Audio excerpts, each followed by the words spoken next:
My name is Harry Brubaker, and if you met me today, you would think I'm an ordinary guy.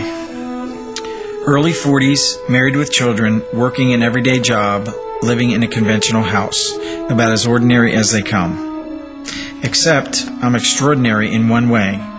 About 20 years ago, I was diagnosed with leukemia. I don't have a lot of vivid memories about those days, and I suppose I'm lucky there. I just remember having a cold that I couldn't shake off, and was diagnosed as soon as I saw a doctor.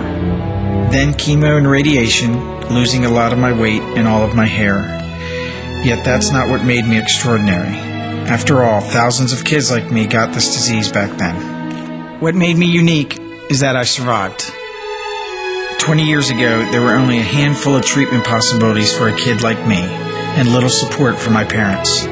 But it was also a time when a handful of men and women in our area said enough. And they went on to host the first leukemia ball, raising an unheard of $80,000 in just one night. Just as remarkable, another group of volunteers stepped in their shoes the following year and raised even more money, continuing this remarkable tradition of caring. I mean, do you recognize any of these people? Any at all? Then what motivates you or anyone else to give to the society, to support this ball? I don't know. I really don't know, but somehow you don't see us as statistics. Somehow, you know of our pain and the pain borne by our families, and you said enough. For 2 decades, you've believed that if sufficient funds were applied to researching this disease, results would follow.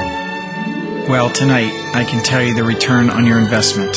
Since the ball started, survival rates have increased by 25%. 20 years ago, no one would have predicted that I would grow up to go on to college, or get married, or kiss my children goodnight. Because no one would have predicted that I would live long enough to do any of those things that we take for granted. But today, ordinary people have been given a fighting chance to fight and beat these diseases because of extraordinary people like you.